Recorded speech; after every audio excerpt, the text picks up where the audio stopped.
Fala, nação rubro-negra do nosso Mengão, vamos ver o que a imprensa ali falou da vitória do Mengão sobre o Internacional. O Flamengo venceu o Internacional por 1-0 no Maraca e isso ali é uma vantagem boa para o Flamengo, pois o Flamengo tem aí dois próximos jogos aí contra o Internacional. No próximo fim de semana, jogo ali pelo Campeonato Brasileiro, e na próxima quarta o outro jogo ali que decide ali quem passa para as quartas de final da Libertadores da América. O Flamengo venceu de 1-0, então vantagem boa. Aproveite, se inscreva no canal, deixa aquele like para fortalecer. Créditos ali na descrição para ESPN Brasil. E sem mais enrolação, vamos direto ao vídeo.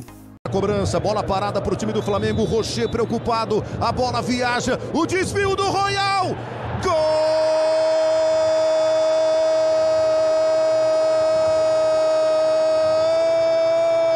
Bruno Henrique,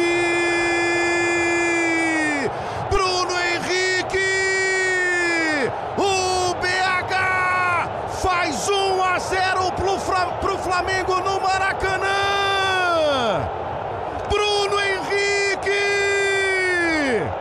O Flamengo sai na frente, explode o torcedor do Flamengo no Maracanã.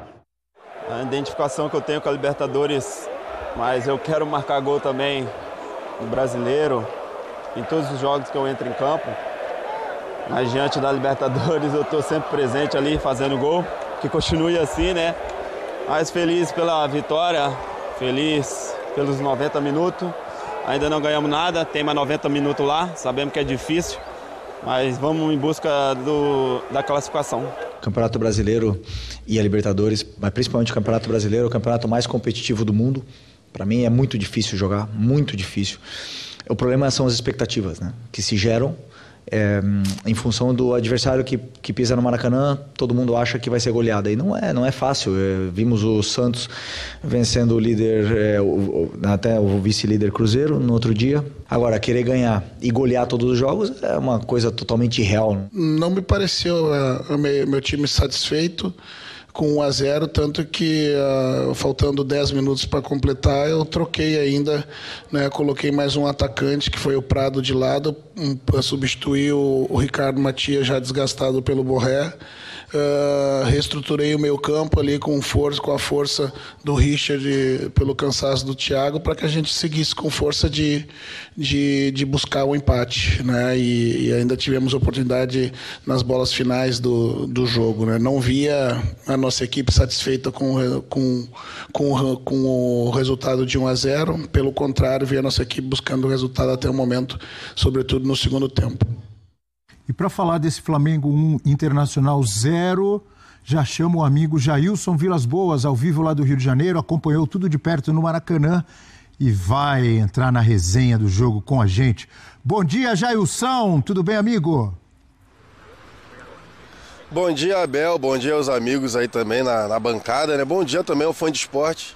A gente teve ali no Maracanã, né, a vitória do Flamengo 1-0 sobre o Internacional. Agora a gente estava ouvindo a narração do jogo e também ouvindo a palavra do Felipe Luiz. Eu fico muito com a parte que ele diz, né, da expectativa criada por boa parte da torcida também, porque o que pareceu, estando no Maracanã na noite de ontem, era que o Internacional tinha vencido o jogo, de verdade, porque a torcida do Inter ao final do jogo, com 1-0 contra, comemorava no final da partida, e a torcida do Flamengo lamentava principalmente as oportunidades que aconteceram no primeiro tempo. Muitas oportunidades, chances criadas, acabando ali esbarrando no Rocher, e no segundo tempo que foi um jogo completamente invertido, né? Porque o Flamengo não conseguiu ter a posse da bola, o Inter teve mais a posse da bola e teve ali algumas oportunidades, e o Flamengo que recuou bastante. Então, assim, o retrato que eu posso trazer, né, que eu posso levar para vocês aí no estúdio e ao fã de esporte que está acompanhando a gente na TV, enfim, no tablet, seja lá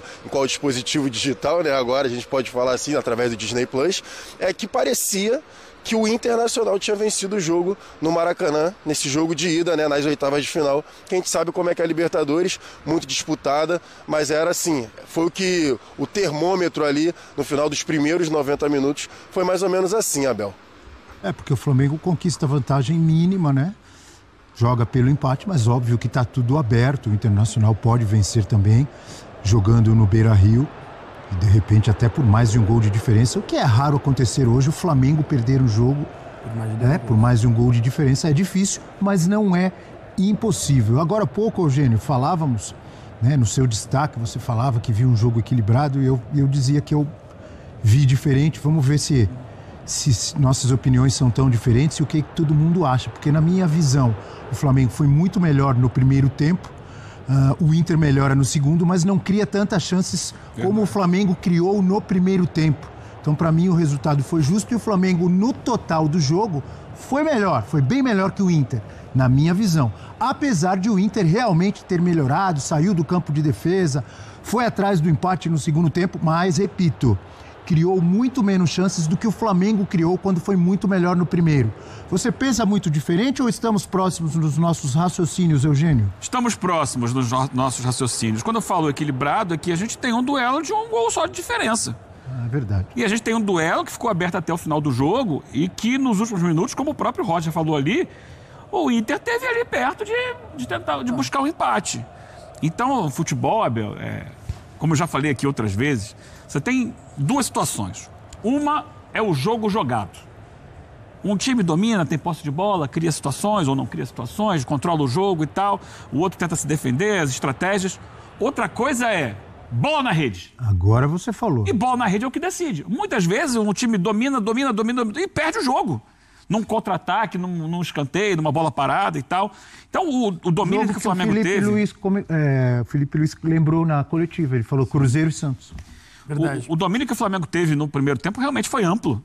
Foi amplo. Só que ele só redundou em um gol. E talvez esse um gol não seja o retrato fiel do que foi o domínio do Flamengo no primeiro tempo. Mas no segundo tempo foi um jogo aí sim, de igual para igual. O Flamengo também não conseguiu gerar tantas situações. Me pareceu que... e aí tenho que dar méritos para o Roger, que no intervalo reorganizou o time, mudou a cabeça do time, mudou a postura do time. Acima de tudo, a postura do time em campo, né? O Inter saiu lá de trás. Claro que isso passa também pela questão física do Flamengo, que é um time muito intenso, que procura jogar marcando alto o tempo inteiro. E é difícil manter os 90 minutos. Talvez tenha sido até já desde o início uma ideia do Roger. Peraí, no primeiro tempo a gente segura um pouco mais, no segundo a gente tenta jogar. O fato é que, no final das contas, embora o Flamengo, a gente olhando para o jogo, tenha sido um time que, por mais tempo, teve mais controle do jogo. No primeiro tempo, criou muitas situações de gol. No segundo tempo, ele não conseguiu mais ter esse predomínio.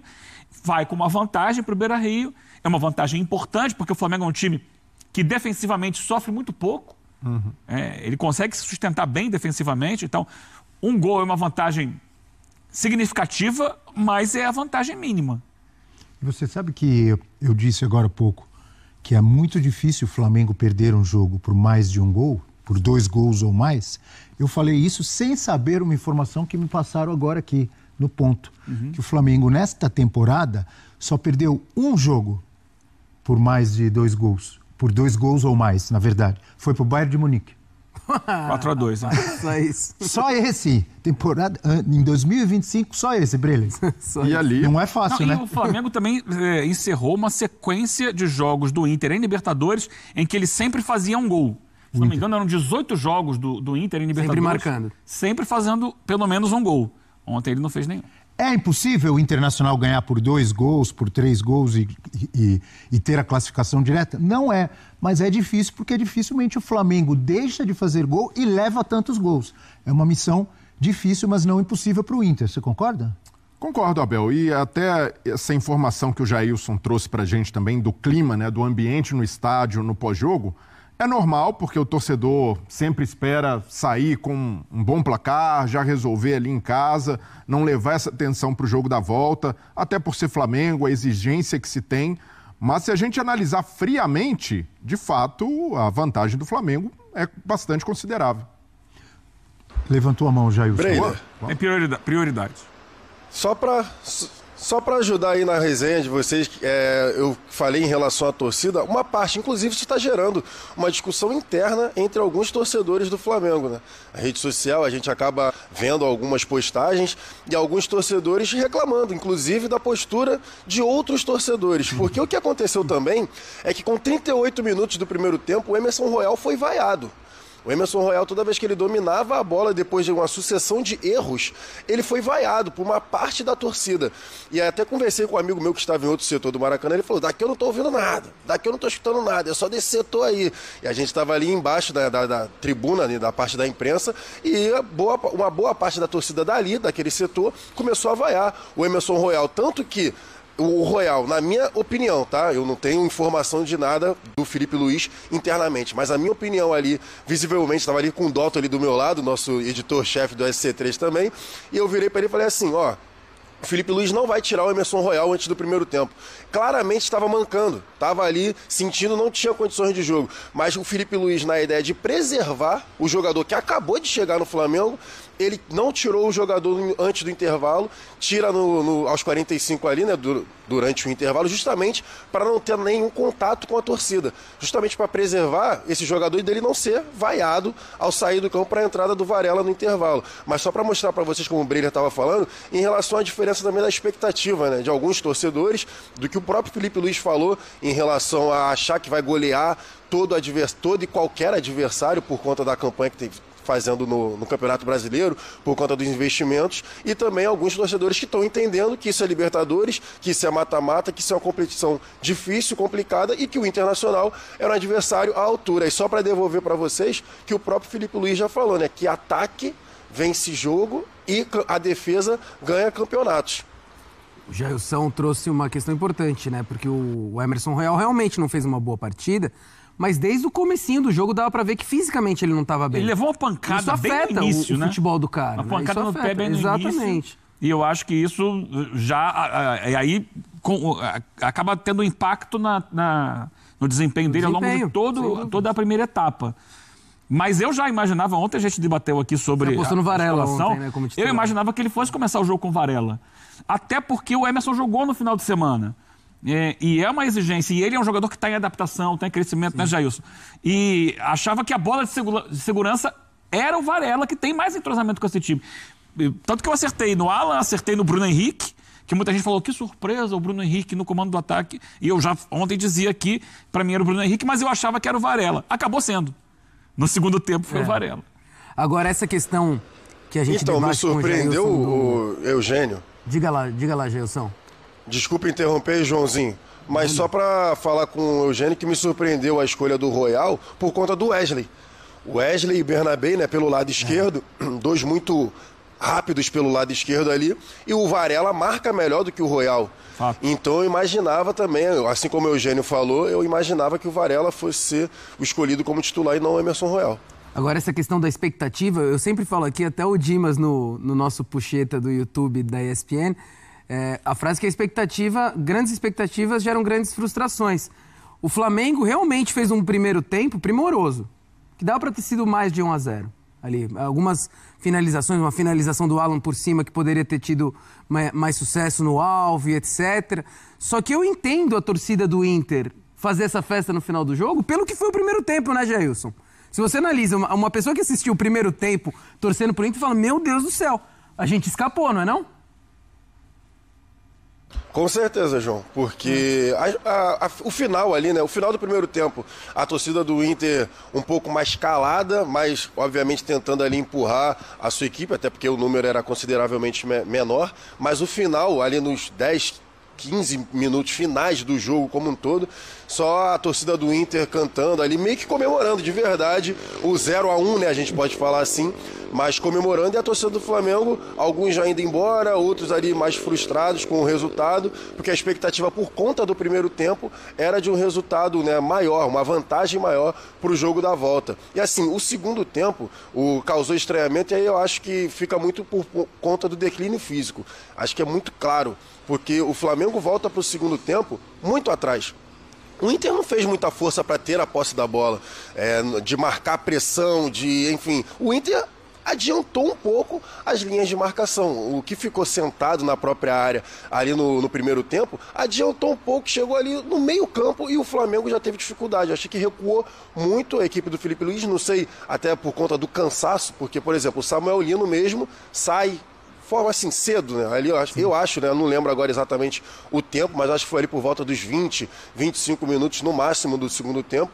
Aí ele tira o Samuel Lino, que era a válvula de escape do time pela esquerda, mas também já demonstrava cansaço. O Plata, que revezou na função ali com o Luiz Araújo de ser um Arrascaeta, né? De ser um segundo atacante, um cara que organizava um pouco mais de trás, também estava muito cansado no momento que saiu. Até ficou um pouco a mais para mim, porque ele já parecia sem pernas. Então, me pareceu, vendo ali do Maracanã, um declínio físico muito claro da equipe do Flamengo. E aí o Internacional aproveitou, subiu um pouco as linhas, começou a incomodar um pouco mais. Mas o incomodar que eu digo é mais pela posse da bola. Sim. E não com tantas chances criadas, porque o Inter também não gerou tantas chances assim. Mas, obviamente, tendo mais de 90 minutos agora no Beira-Rio, a torcida comemorou no final da partida. Quero ouvir um pouco mais o Breler também, mas antes do Breler falar, jogar para um lado de personagens, destaques desse 1-0 para o Flamengo, começando com o autor do gol, Bruno Henrique, histórico jogador do Flamengo, com uma coleção de títulos e de gols na Libertadores também.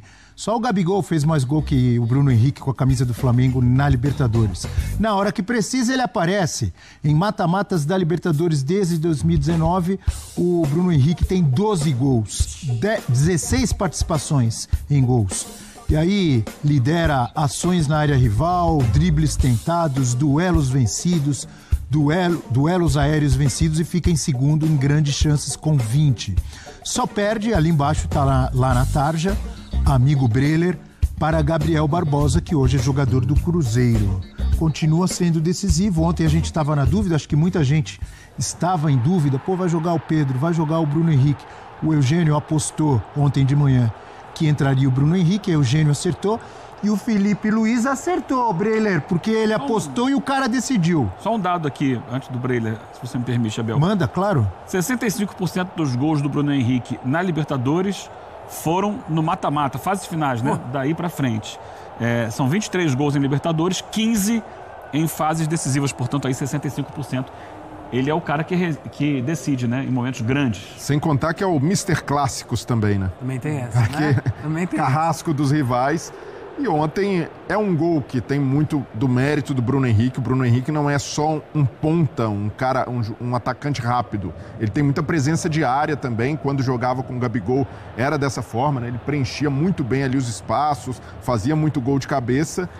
E tem um mérito gigante, como o Johnny falou, do treinamento de bola parada do Flamengo. Quando o jogo enrola, quando o Flamengo não consegue finalizar, o Felipe Luiz tem contado com essa cartada, que é a bola parada muito bem explorada. Já na batida do Luiz Araújo, Luiz Araújo tem sido muito preciso. Qualquer bola parada, qualquer gol de bola parada, para mim, tem na batida pelo menos 50%. Sem dúvida. Pelo menos 50%. A assistência conta muito. E o detalhe assim diferentes jogadores têm finalizado nessa cabeçada, né? Danilo já fez, Léo Pereira, Léo Ortiz, Bruno Henrique. E essa bola parada do Flamengo, um detalhe. Não é, por exemplo, como a gente vê na Inglaterra, o Arsenal faz muito isso. Corre um pra cá, corre outro pra lá, não sei o que, muita movimento. Não. Normalmente é um foco em um jogador. A bola vai na cabeça daquele jogador. E aí outros estão ali para desviar a marcação. E assim, a gente vê esse retrospecto do Rodrigo Caio, né, como auxiliar responsável pelas bolas paradas. E aí tem o trabalho do batedor, porque o Luiz Araújo tem lembrado muito o Scarpa na época do Palmeiras, né? Um cara muito feliz ali no efeito, no repertório de batidas. Ele varia bastante entre primeiro pau, entre jogar no centro da área, entre jogar no segundo. Ele tem essa batida muito boa e com variação. E o Rodrigo Caio trabalha muito bem os sistemas de bloqueio, porque ontem os zagueiros do Flamengo não foram nessa bola para cabecear, eles foram para bloquear os zagueiros do Inter de chegar no Bruno Henrique. Então foi uma jogada realmente calculada, não foi ali no aleatório, bateu para a área, o Bruno Henrique subiu mais do que todo mundo. Os zagueiros desempenharam um papel de bloqueio e isso mostra também, né? Exato, e mostra também como é importante ter nessas horas o feeling de quem conhece do campo, porque o Rodrigo Caio, ele era um exímio jogador no jogo aéreo, sem ter grande estatura, mas por ter leitura de espaço, e por saber exatamente onde a bola vai. O zagueiro que tem esse tempo leva muita vantagem, e os zagueiros do Flamengo não só têm se tornado esses finalizadores, Léo Ortiz e Léo Pereira sempre dão trabalho aos marcadores, mas também, em alguns momentos, eles ajudam a confundir a marcação, como foi ontem, atuando como esses bloqueadores não só de espaço, mas também de adversários. Para mim, uma jogada perfeita, mais uma do Flamengo, e isso, porque o torcedor muitas vezes fica, tá faltando repertório ofensivo, tá faltando finalizar mais. Mas bola parada também é repertório. Opa. E o repertório do Flamengo nesse aspecto tem sobressaído, mérito do Felipe Luiz e mérito também de comissão técnica, de Rodrigo Caio, por trabalharem exaustivamente esse tipo de jogada. E claro, dos jogadores que têm treinado sob o comando deles e executado bem o que eles treinam, né, no dia a dia, executado nos jogos. Eu quero continuar falando sobre o gol, sobre a bola aérea, sobre esse gol específico de ontem que decidiu o jogo, mas olhando um pouco para o outro lado. Antes do programa, a gente está vendo aí o lance. Conversando com o Johnny, nosso amigo... Olha lá o trabalho dos zagueiros, até mesmo do Alexandro, que está ali, ó. Ele está fazendo um movimento para evitar que, se não me engano, o Vitão, que está ali na jogada, suba. Então, Mas o que eu queria perguntar... O Johnny falou, o Ricardo Matias está ali, ó, camisa 49, tá vendo?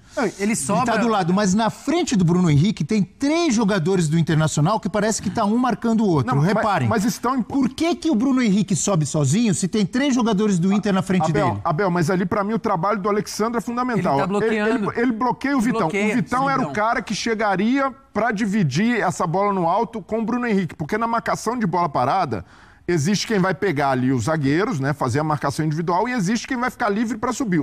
O Ricardo Matias... Entre esses 3 e o Bruno Henrique tá o Alexandre atrapalhando os caras. Bloqueando o Vitão. Isso daí mata, porque o Alexandre, ele sabe, eu não vou chegar na bola, mas eu vou bloquear. Eu vou atrapalhar. E ali o Bruno Henrique é o cara da finalização. Para mim, movimentação... Ainda assim, são 3 caras. Sim. Tá o Alexandre, 3 jogadores do Inter na frente dele, e ao lado tá o Ricardo Matias.